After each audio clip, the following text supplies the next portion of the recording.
Wednesday evening, it appeared as though our luck had changed.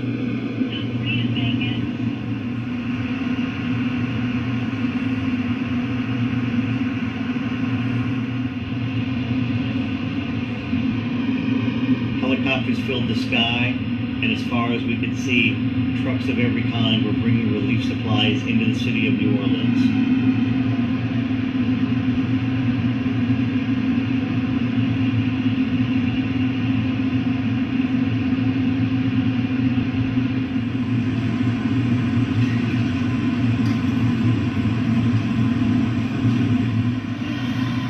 The next day, with such an obvious, strong military presence on the street, we felt safe walking to the Superdome to get food and water.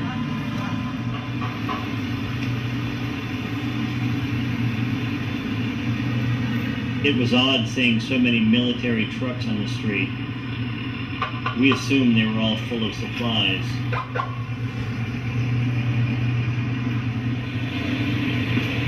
In reality, the trucks were filled with armed troops who were going to take back the city. We had heard that no food or water would be sent in until order was restored to the streets. What they didn't understand was the lack of order was directly due to the fact that there is no food or water to the many people stuck in the city for so long.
Stuck at the Hyatt Regency since Sunday, we're now being given the opportunity to leave by bus.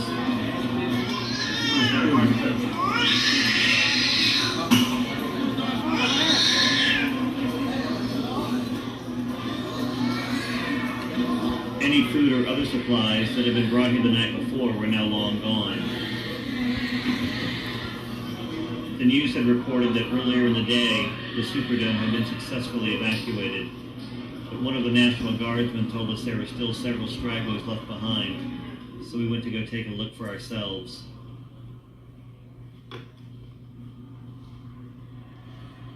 The smell of human waste and rotting food filled the air, and this was just the mall. We still had 1,000 yards to go until we reached the Superdome itself.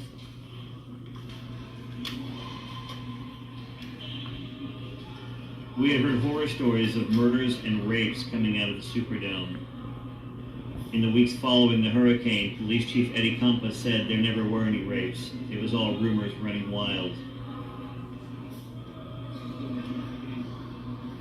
I had been personally told so many accounts of rapes that I contacted the Louisiana Foundation Against Sexual Assault. They told me that in the days following Katrina's landfall, there were 42 confirmed rapes in and around the New Orleans area, with many more reported rapes being investigated. Yet to this day, the news reports the rapes as allegations and rumor.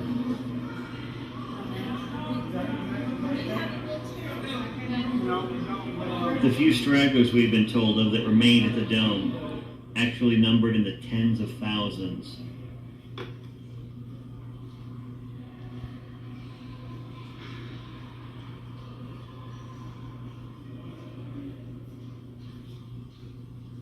Yesterday, this was all deep all the way, there were still people in the Superdome. There still are people in the Superdome.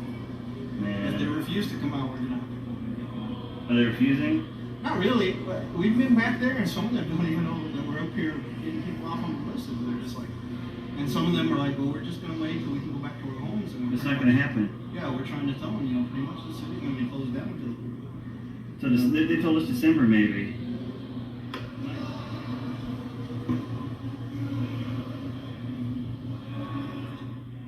I could see that a lot of the people had water. The cold hard fact is, these are American citizens, and they're being herded like cattle.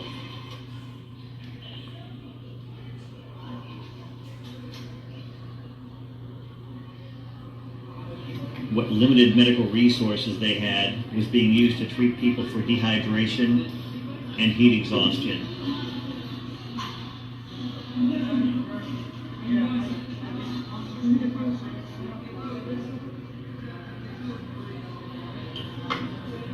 The news reports of evacuations at the Superdome were wrong.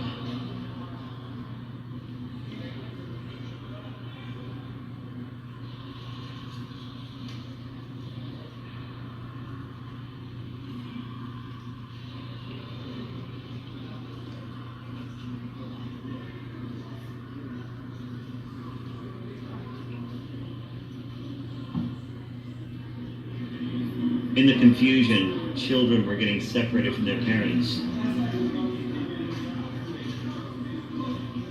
The military police on duty told me that the people inside the dome and outside the dome were not allowed to leave of their own free will. Instead, they had to wait in the heat for buses to take them to another shelter. They had already been waiting for 4 days with very little food and very little water. Now they had to wait even longer.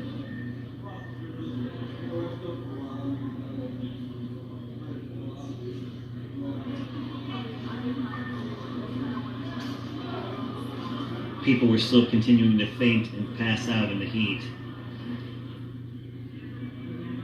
But the guards wouldn't let any more than a few at a time go past on their way to the buses.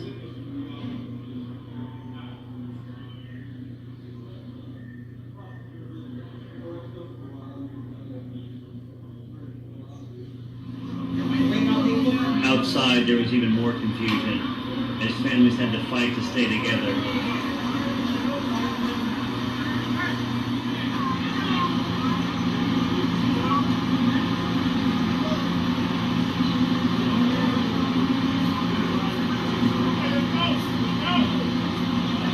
I couldn't believe this was the best plan the government came up with to rescue the people at the Superdome.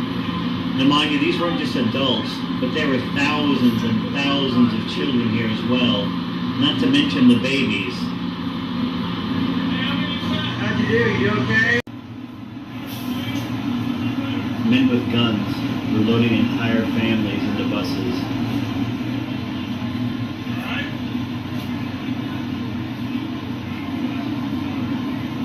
Officially, the water was too deep in and around the Superdome to evacuate by foot. That was clearly not the truth.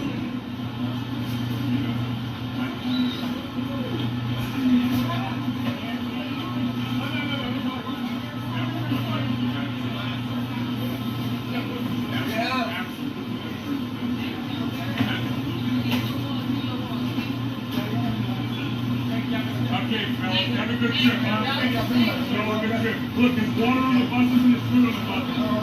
Y'all just go jump on and they're gonna stop right in the block. Where are you gonna sit with? Did cigarettes all the time?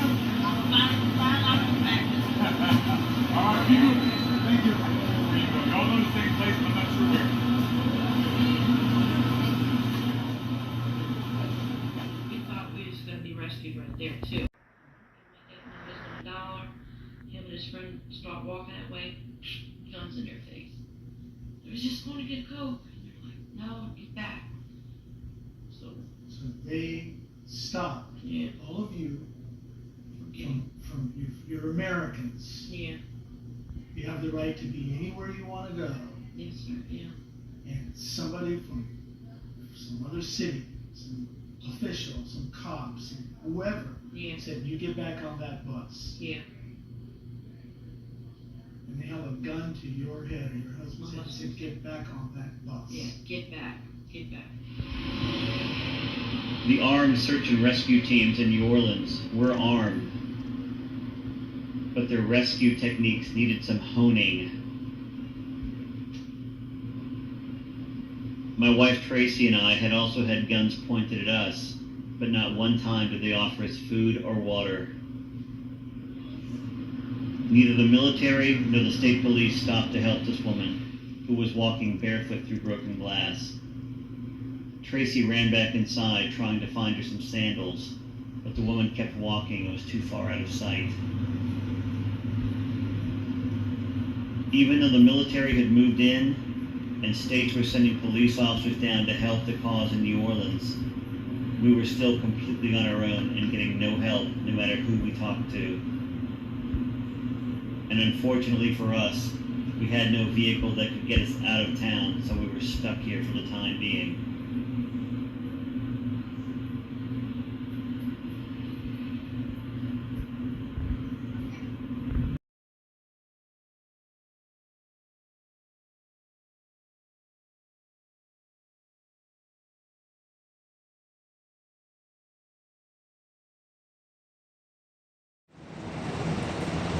California has now deployed over 730 National Guardsmen to hurricane-ravaged Louisiana. State Governor Arnold Schwarzenegger deployed the Guard members as part of a Joint Task Force, or JTF. JTF California was formed in response to requests from the governor of Louisiana and interaction with our governor, and we have been asked and tasked, in fact, to go and assist the governor of Louisiana. Soldiers and airmen working together can perform a wide variety of missions. U.S. Army, yell if you need some help! We are bringing the capabilities of the Army, National Guard in California, and the Air National Guard in California, combine those together into a force that synergizes those capabilities and bring those to bear in the relief efforts here in Louisiana. My dogs are there. I can't leave it. We're gonna, Roger, at this time, why don't you come back to our location? We need to go ahead and give you a break. A gentleman that wants to go back to the talk over. Telephone lines, internet lines, all of those things that you depend on daily became flooded, waterlogged, and everything just shut down. And then when the power grids started shutting down, that shut down even more communication. Initially when we came, because we came with some sophisticated communications equipment in what's called an IC4U, we found Louisiana National Guard, who we came to support, was unable to communicate here at this staging facility, so we immediately co-located with them and helped them with their communications initially. Look, when California got here, they've been our lifeline. My first call home was made on a cell phone from California. It worked. It was a satellite phone. California's National Guard hit the ground running despite having little time to prepare their families and civilian employers. Citizen soldiers saved the day for Louisiana.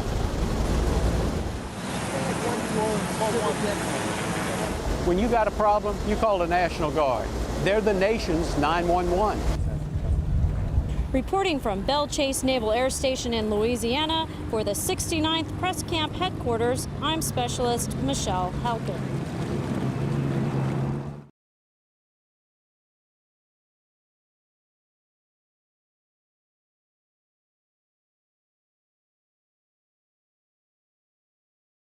That includes New Orleans, where today authorities stepped up their efforts to empty the city. Bob Woodruff is there again tonight with an extraordinary human drama unfolding. Bob? That's true, Elizabeth, and good evening from New Orleans. Here, the police and the National Guard find themselves in a very difficult position tonight to try to carry out an order to force people from the city without actually using force. Today in New Orleans, they got a lot tougher on the holdouts. Police department, everyone home! Not only the flooded areas, but New Orleans' driest and wealthiest neighborhoods, too. Police department! The police and National Guard going street by street, house to house. We need to make sure, too, that whenever we knock on the doors, people refuse to leave. We need to make note, call it in. They say there are no orders to use force, just strong persuasion, sometimes entering open houses with guns drawn, and instructions to disarm anyone inside. You say guns will be taken? No one will be able to be armed. We will take all weapons. That happened today in this wealthy neighborhood where homeowners had armed themselves to protect their mansions. Residents were handcuffed on the ground. In the end, police took their weapons but let them stay in their homes. They were a little bit threatened because our weapons were bigger than their weapons. For many of the police and guard troops, it is an uncomfortable job to do this in an American city.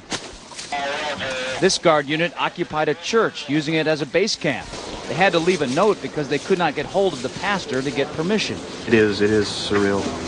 Yeah, you never expect to do this in your own country. Chris Montgomery says he'd rather be in Iraq than patrolling American neighborhoods. Walking up and down these streets, you don't want to think about the stuff that you're gonna have to do. Somebody pops around the corner. I mean, shoot in America. Yeah.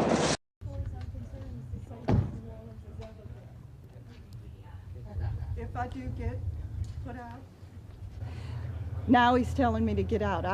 I've never left during a hurricane. I've always weathered the storm. It should be up to me as an American to leave when I think I feel. Okay.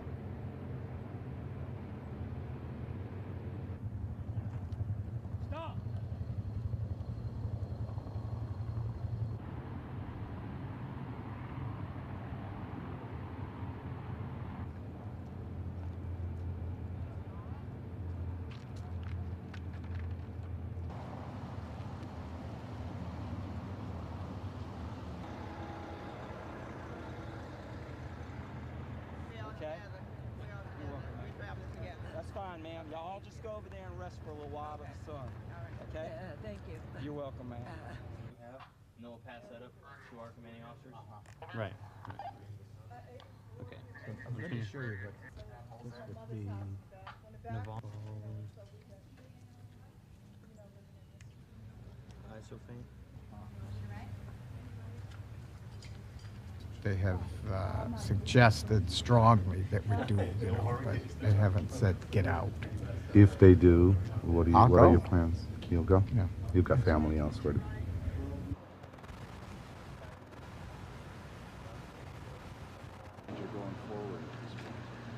Mainly the water, anything airborne, anything waterborne, the diseases, getting it caught, getting something inside, or even just getting it on your skin, swallowing it.